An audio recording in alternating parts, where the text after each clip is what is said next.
Bonjour et bienvenue dans ma vie de maman naturo, le podcast où l'on parle bien-être, maternité et naturopathie avec bienveillance et authenticité.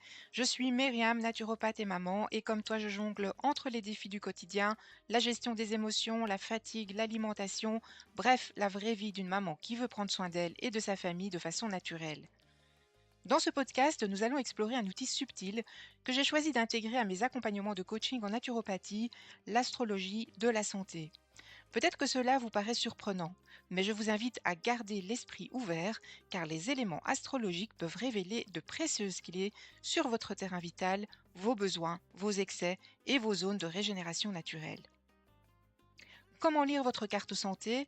Eh bien, dans ce podcast, je vous propose de croiser deux points majeurs de votre thème astrologique.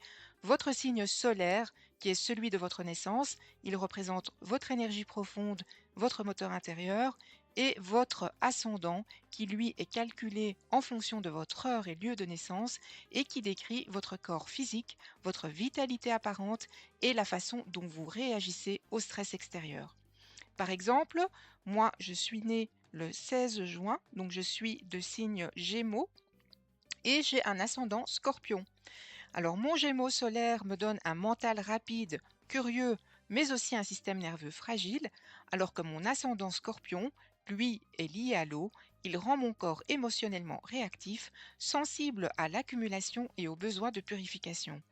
Résultat, eh bien, je dois calmer mon esprit, qui est de l'élément air, tout en soutenant mon système émotionnel et lymphatique, qui font partie des éléments eau. Entrons maintenant dans le cœur du sujet, et voici les 4 éléments astrologiques et leur résonance en santé naturopathique. Il y a d'abord les signes qui font partie de l'élément feu, à savoir le bélier, le lion et le sagittaire. Ils disposent d'une vitalité puissante, sont dynamiques et passionnés, mais peuvent aussi souffrir d'inflammation, d'impatience et de burn-out potentiel. En naturopathie, on leur conseillera une alimentation anti-inflammatoire, un sport modéré, des plantes apaisantes comme la camomille, le curcuma ou l'aubépine.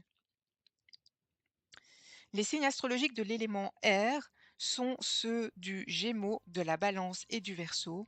Chez eux, on observera un esprit vif, de l'adaptabilité, de la créativité, mais aussi de l'anxiété, un désancrage et de l'insomnie.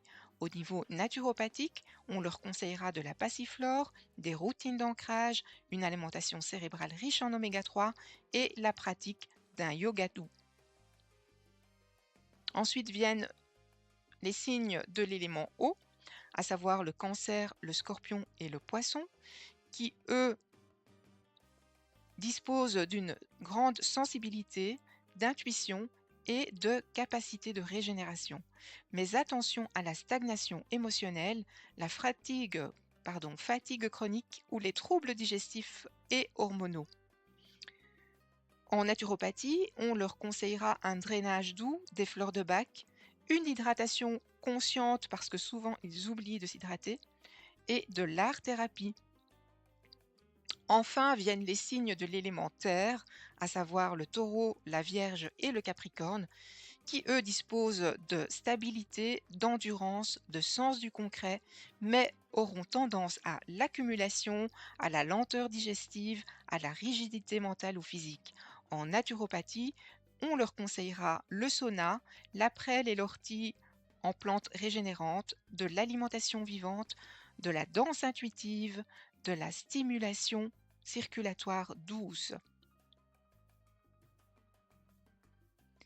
Si vous êtes inscrit à ma newsletter, vous recevrez dans votre newsletter le dossier PDF offert ce mois-ci où vous retrouverez cette introduction détaillée aux 4 éléments, des profils santé complets pour chaque élément, des routines, des plantes et des conseils spécifiques selon votre combinaison et une méthode pour lire votre signe solaire et ascendant ensemble. J'espère que cet épisode vous aura donné envie d'explorer votre santé sous un angle plus symbolique, plus intuitif et plus vous.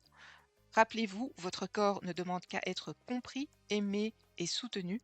Et si les astres peuvent vous aider à mieux vous connaître, Alors ils ont toute leur place dans votre chemin de guérison. Prenez soin de vous selon votre rythme, selon votre élément, et je vous dis à très bientôt pour un nouvel épisode de Ma vie de maman naturo.